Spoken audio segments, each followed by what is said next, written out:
அனைவருக்குமே வணக்கம். சற்று முன் கிடைத்திருக்கக்கூடிய ஒரு மிக மிக முக்கியமான செய்தி ஒன்று வெளியாகியுள்ளது. சற்று முன் உதயநிதி வீட்டில் புகுந்த அமலாக்கத்துறை இது மாதிரி பார்த்தீங்கன்னா செய்திகள் வெளியே இருக்கு. ஸோ அனைவருக்குமே தெரியும், உதயநிதி ஸ்டாலின் அவர்கள் பார்த்தீங்கன்னா ஏற்கனவே செந்தில் பாலாஜியுடைய வழக்கில் டாஸ்மாக் குடி நிறுவனத்தில் நடந்த ரைடின் அடிப்படையில் சதுரடியாக உதயநிதியுடைய பேரும் அடிபட்டு இருந்தது இல்லையா. ஸோ இந்த 1000 கோடி பார்த்தீங்கன்னா எங்கே சென்று இருக்கு அப்படின்ற மாதிரி பார்த்தீங்கன்னா அமலாக்கத்துறை அதிரடியாக ரைடுகள் நடத்தியிருந்தாங்க. இந்த ரைடின் அடிப்படையில் 2வது முறையாக நடந்த ரைடின் அடிப்படையில் தான் ஸோ அவர்கள் கொடுத்த வாக்குமூலத்தின் அடிப்படையில் உதயநிதிக்கு தான் இந்த அமௌண்ட் அனைத்துமே சென்றிருக்கு. அதே மாதிரி பார்த்தீங்கன்னா உதயநிதி நயன்தாரா என்ற பேரில் பார்த்தீங்கன்னா ஒரு 1000 கோடிக்கு மேலே பார்த்தீங்கன்னா சொத்துக்கள் ரிஜிஸ்டர் பண்ணியிருக்காங்க. ஸோ இந்த நிலையில் தான் இப்போ அதிரடியாக உதயநிதியுடைய கதை ஒட்டுமொத்தமாக முடிஞ்சிருக்கு. ஸோ இதை பற்றி இந்த வீடியோவில் நம்ம முழுமையாக பார்க்கலாம். ஸோ அதுக்கு முன்னாடி நம்ம சேனலுக்கு இப்போ தான் நீங்கள் முதல் முறையாக வந்திருக்கீங்க அப்படின்னா மறக்காமல் நம்மளுடைய சேனலை சப்ஸ்கிரைப் பண்ணி சப்போர்ட் பண்ணுங்கள். ஸோ வாங்க வீடியோக்குள்ளே போகலாம். ஸோ பார்த்தீங்கன்னா உதயநிதி ஸ்டாலின் அவர்கள் ஏற்கனவே அவர் துணை முதல்வர் ஆனதுலேருந்தே ஒரு மிகப்பெரிய பிரச்சனையில் அவருடைய வாய்க்குழுப்பாலே பார்த்தீங்கன்னா ஸோ அவருடைய இமேஜை குறைக்கக்கூடிய அளவுக்கு தான் அவர் பேசி வர்றாரு.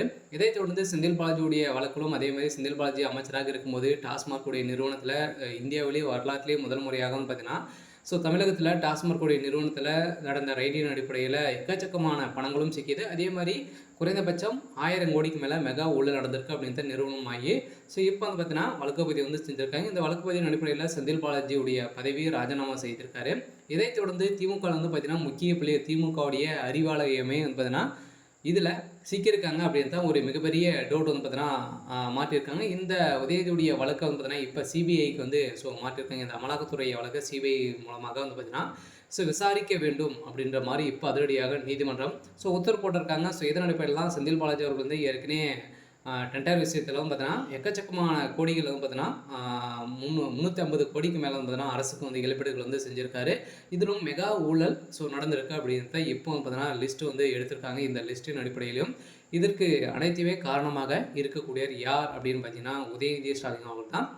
ஸோ இந்த நிலையில் தான் இவங்க இந்த டாஸ்மாக் நிறுவனத்தில் நடந்த ரைடில் 2வது முறையாக நடந்த ரைடில் சிக்கிய விசாகன் அதே மாதிரி பார்த்தீங்கன்னா திரைப்பட இயக்குனர் இது மாதிரி பார்த்தீங்கன்னா ஒரு 3-4 பேர் பார்த்தீங்கன்னா இதில் சிக்கியிருந்தாங்க. இவர்கள் அனைவருமே பார்த்தீங்கன்னா இப்போ அதிரடியாக விசாரணைக்கு உட்படுத்தியிருக்கக்கூடிய நிலையில் தான் அவர்கள் கொடுத்த வாக்குமூலத்தின் அடிப்படையில் இப்போ அதிரடியாக பார்த்தீங்கன்னா உதயநிதி வசமாக சிக்கி கொண்டார். அதெல்லாம் பார்த்தீங்கன்னா உதயநிதியுடைய வீட்டில் இன்று காலை பார்த்தீங்கன்னா அதிரடியாக அமலாக்கத்துறை ரைடிகள் நடத்திட்டு இருக்காங்க. இந்த ரைடின் அடிப்படையில் இப்போ ஒரு சில தகவலாக வெளியாகி வருது. எக்கச்சக்கமான பணங்கள் இதில் கிடைத்திருக்கு அப்படின்ற மாதிரி இப்போ தகவல் வெளியாகி இருக்குது. சில பார்த்தீங்கன்னா வருகின்ற சட்டமன்ற தேர்தலுக்காக வயநாம பார்த்தீங்கன்னா எந்தெந்த துறைகளில்